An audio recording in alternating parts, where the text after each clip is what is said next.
Hello friends, ಹೇಗಿದ್ದೀರೆಲ್ಲರೂ? ಇವತ್ತು ನಾವು ಗೋಧಿ ಹಿಟ್ಟಿನಿಂದ ವೆಜಿಟೇಬಲ್ ಪಿಜ್ಜಾ ಹೇಗೆ ಮಾಡೋದಂತ ನೋಡುವ. ಅದಕ್ಕೆ ಬೇಸಿಸ ನಾವೇ ರೆಡಿ ಮಾಡುವ. ಓಕೆ, ಅದಕ್ಕೆ ಬೇಕಾಗಿ ಗೋಧಿ ಹಿಟ್ಟು ಮತ್ತು ಸ್ವಲ್ಪ ಸಕ್ಕರೆ, ಸ್ವಲ್ಪ ಉಪ್ಪು ಮತ್ತು ವೆಜಿಟೇಬಲ್ಸ್, ಈರುಳ್ಳಿ, ಕ್ಯಾಪ್ಸಿಕಮ್, ಟೊಮೆಟೊ ಮತ್ತು ಕರ್ಡಲ್ಲಿ ಇದನ್ನು ಹಿಟ್ಟನ್ನು ಕಲಸಬೇಕು. ಮತ್ತು ಇದು ಮೊಜರೆಲ್ಲಾ ಚೀಸ್ ಮತ್ತು ಬೆಣ್ಣೆ, ಚಿಲ್ಲಿ ಸಾಸ್, ಮತ್ತು ಇದು ಪಿಜ್ಜಾ ಸಾಸ್, ಮತ್ತು ಇದು ಬೇಕಿಂಗ್ ಬೇಕಿಂಗ್ ಸೋಡಾ ಮತ್ತು ಬೇಕಿಂಗ್ ಪೌಡರ್ ಎರಡು ಬೇಕು ಇದಕ್ಕೆ, ಮತ್ತು ಚಿಲ್ಲಿ ಫ್ಲೇಕ್ಸ್ ಮತ್ತು ಆರಿಗ್ಯಾನೋ. ಓಕೆ, ಈಗ ಹೇಗೆ ಮಾಡೋದಂತ ನೋಡುವ. ಮೊದಲಿಗೆ ಒಂದು ಪಾತ್ರೆಯಲ್ಲಿ ಗೋಧಿ ಹಿಟ್ಟು ಹಾಕಿ ಇಟ್ಟಿದ್ದೇವಲ್ಲ, ಅದಕ್ಕೆ ರುಚಿಗೆ ತಕ್ಕಷ್ಟು ಉಪ್ಪು ಹಾಕುವ. ಮತ್ತೆ 1 ಟೀ ಸ್ಪೂನು ಬೇಕಿಂಗ್ ಪೌಡರ್. ನಾನಿದು 2 ಕಪ್ ತಗೊಂಡಿದ್ದೇನೆ ಗೋಧಿ ಹಿಟ್ಟು.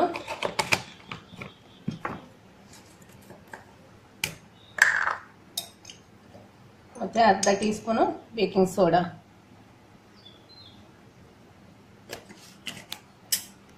ಇದನ್ನು ಡ್ರೈ ಆಗಿ ಫಸ್ಟ್ ಮಿಕ್ಸ್ ಮಾಡುವ.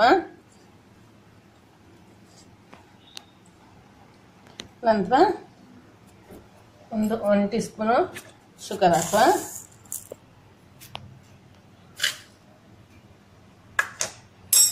ಮತ್ತೆ ಅದನ್ನು ಕೈಡಲ್ಲಿ ಮಿಕ್ಸ್ ಮಾಡಬೇಕು. ಓಕೆ, ಆವಾಗನೇ ಸಾಫ್ಟ್ ಬರೋದು. ಹೀಗೆ ಸಾಫ್ಟ್ ಆಗಿ ತುಂಬ ಸಾಫ್ಟ್ ಇರಬೇಕು. ಇದು ಸಾಫ್ಟ್ ಆಗಬೇಕು, ಸಾಫ್ಟ್ ಡೋ ರೆಡಿ ಆಗಬೇಕು. ಓಕೆ, ನಮಗೆ ಚಪಾತಿ ಆಗೆಲ್ಲ ಗಟ್ಟಿ ಬೇಡ, ತೋರಿಸ್ತೀನಿ ಈಗ. ಇದಕ್ಕೆ ನೋಡಿ, ಹೀಗೆ ಸ್ಟಿಕ್ಕಿ ಆಗಬೇಕು ಇಷ್ಟು. ಓಕೆ, ಇದನ್ನು ಇದಕ್ಕೆ ಸ್ವಲ್ಪ 1 ಟೀ ಸ್ಪೂನ್ ಅಷ್ಟು ಎಣ್ಣೆ ಹಾಕಿ ಇನ್ನು ಒಂದು 5-6 ನಿಮಿಷ ಚೆನ್ನಾಗಿ ನಾದುವ. ಓಕೆ ನೋಡಿ, ಒಂದು 5 ನಿಮಿಷ ಹೀಗೆ ಚೆನ್ನಾಗಿ ನಾದಿದಂತ ಹೀಗೆ ಬರ್ತದೆ ನೋಡಿ. ಇಷ್ಟಾದರೆ ಸಾಕು. ಈಗ ನಾವು ಬೇಸ್ ರೆಡಿ ಮಾಡುವ. ನಾವು ಬೇಸ್ ರೆಡಿ ಮಾಡುವ ಮುಂಚೆ ಮೊದಲಿಗೆ ಒಂದು ಕಡಾಯಿ ಇಟ್ಟು ಅದು ಬೇಕ್ ಮಾಡಬೇಕಲ್ಲ, ಅದಕ್ಕೆ ಮೊದಲಿಗೆ ಒಂದು ಕಡಾಯಿ ಇಟ್ಟು ಅದಕ್ಕೆ ಉಪ್ಪು ಹಾಕುವ. ಈ ಉಪ್ಪು ಕಲರ್ ಚೇಂಜ್ ಆಗಿದೆ, ನಾನು ತುಂಬ ಸಲ ಇದನ್ನು ಯೂಸ್ ಮಾಡಿದ್ದೇನೆ.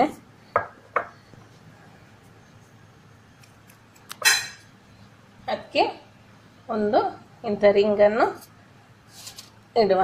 ರಿಂಗ್ ಇಲ್ಲದಿದ್ದರೆ ನಮ್ಮದು ಹೀಗಿದು ಬೌಲ್ಸ್ ಓಕೆ, ಅದನ್ನಾದರೂ ಹೀಗೆ ಇಡ್ಬೋದು.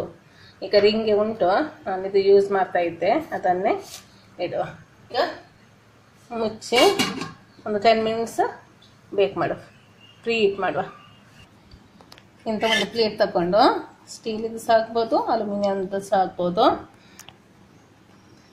ಅದನ್ನು ಸ್ವಲ್ಪ ಬೆಣ್ಣೆಯಿಂದ ಗ್ರೀಸ್ ಮಾಡುವ, ಇಲ್ಲದೆ ಅದು ಸ್ಟಿಕ್ ಆಗ್ತದಲ್ಲ ಅದಕ್ಕೆ. ಈಗ ಒಂದಿಷ್ಟು ದೊಡ್ಡ ಹಿಟ್ಟು ತಗೊಂಡು ಅದನ್ನು ಈ ಪ್ಲೇಟಿಗೆ ಸ್ಪ್ರೆಡ್ ಮಾಡುವ. ನೋಡಿ, ಸ್ವಲ್ಪ ತಿಕ್ಕಾಗಿ ಸ್ಪ್ರೆಡ್ ಮಾಡಬೇಕು. ನಂತರ ಸೈಡಲ್ಲಿ ಸ್ವಲ್ಪ ಹೀಗೆ ಪ್ರೆಸ್ ಮಾಡಬೇಕು. ಈಗ ಅದಕ್ಕೆ ವೆಜಿಟೇಬಲ್ ಎಲ್ಲ ಇಡ್ಲಿಕ್ಕೆ ಉಂಟಲ್ಲ,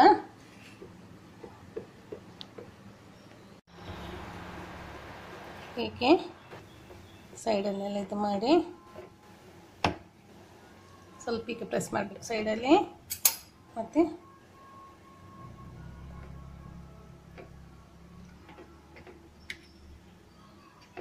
ಫೋರ್ಕಿಂದ ಹೀಗೆ ಚುಚ್ಚಬೇಕು. ಚಿಲ್ಲಿ ಸಾಸ್ ಹಾಕುವ. ನಮಗೆ ಸ್ಪೈಸಿ ಬೇಕಂತಿದ್ರೆ ಮಾತ್ರ ಚಿಲ್ಲಿ ಸಾಸ್, ಇಲ್ಲದಿದ್ದರೆ ಪಿಜ್ಜಾ ಸಾಸ್ ಸಾಕು. ನನ್ನ ಮಗನಿಗೆ ಸ್ವಲ್ಪ ಸ್ಪೈಸಿ ಬೇಕಂತ ಹೇಳಿದ್ದ. ಅದಕ್ಕೋಸ್ಕರ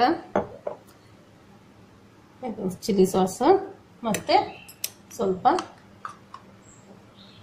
ಪಿಜ್ಜಾ ಸಾಸು ಇದೆಲ್ಲ ನಮಗೆ ಎಷ್ಟು ಬೇಕು ಅಷ್ಟು ಹಾಕ್ಕೊಂಡು ಫುಲ್ ಸ್ಪ್ರೆಡ್ ಮಾಡುವ. ಮೇಲೆ ಸ್ವಲ್ಪ ನಾವು ಚೀಸ್ ಹಾಕುವ.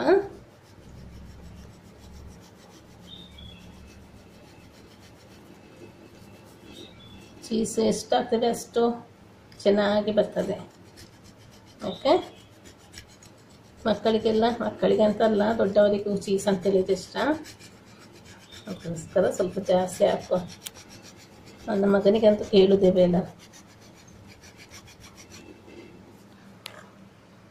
ಈಗ ಅದ್ರ ಮೇಲೆ ಸ್ವಲ್ಪ ವೆಜಿಟೇಬಲ್ಸ್ ಹಾಕುವ. ನಾನು ಸಣ್ಣಗೆ ಚಾಪ್ ಮಾಡಿದ್ದೇನೆ, ಅದು ನಮಗೆ ಬೇಕಾದಾಗೆ ಕಟ್ ಮಾಡ್ಬೋದು. ಓಕೆ, ಮಕ್ಕಳಿಗೆ ಸ್ವಲ್ಪ ವೆಜಿಟೇಬಲ್ಸ್ ಅಂತ ಹೇಳಿದರೆ ಸ್ವಲ್ಪ ದೂರ ಅಲ್ವಾ, ಅದು ದೊಡ್ಡ ದೊಡ್ಡ ಬಾಯಿಗೆ ಸಿಕ್ಕಿದ್ರೆ ಒಂಥರ ಮಾಡ್ತಾರೆ. ಇದನ್ನು ಸಣ್ಣ ಸಣ್ಣದಾಗಿ ಕಟ್ ಮಾಡಿ ಹಾಕಿದ್ದೇನೆ. ಈಗ ಆನಿಯನ್ ಹಾಕಿ ಆಯಿತು, ಟೊಮೆಟೊ ಹಾಕಿ ಆಯಿತು. ಈಗ ಕ್ಯಾಪ್ಸಿಕಮ್ ಹಾಕ್ತಾ ಇದ್ದೇನೆ.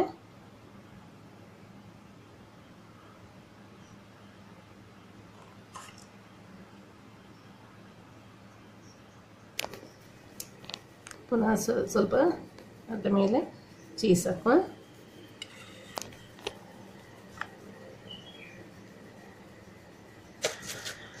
ಅದ್ರ ಮೇಲೆ ಸ್ವಲ್ಪ ಚಿಲ್ಲಿ ಫ್ಲೇಕ್ಸ್,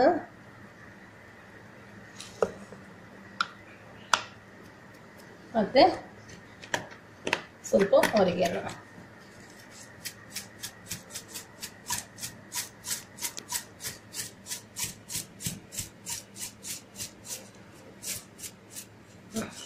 ಸಾಕು. ಸ್ವಲ್ಪ ಬೆಣ್ಣೆ ತಗೊಂಡು ಅದರ ಸೈಡಿಗೆ ಸ್ವಲ್ಪ ಹಚ್ತಾ ಬರುವ. ಅದು ಸ್ವಲ್ಪ ಪಿಜ್ಜಾದು ಕಲರ್ ಒಂಥರ ಬ್ರೌನ್ ಆಗ್ತದಲ್ಲ ಸೈಡಲ್ಲಿ, ಅದಕ್ಕೋಸ್ಕರ. ಓಕೆ, ಇಷ್ಟಾದರೆ ಸಾಕು.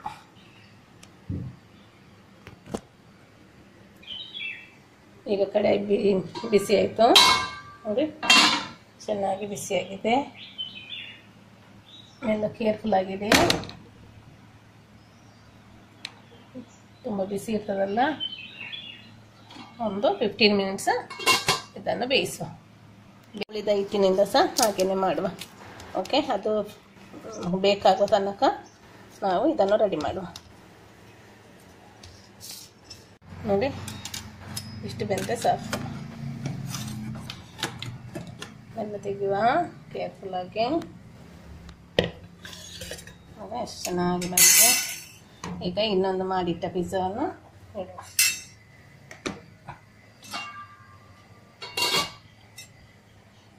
ನಾನು ಒಟ್ಟಿಗೆ 20 ಮಿನಿಟ್ಸ್ ಬೇಕ್ ಮಾಡಿದೆ.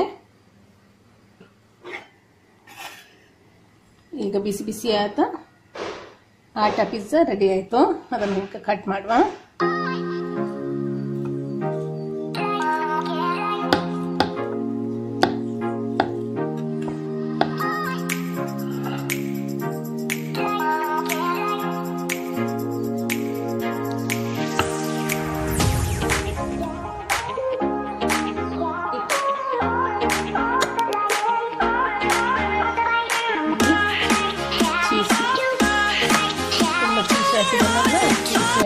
ನೋಡಿ, ಓಕೆ, ಟೇಸ್ಟಿಯಾದ ಹೋಮ್ ಮೇಡ್ ಆಟ ಪಿಜ್ಜಾ ರೆಡಿ.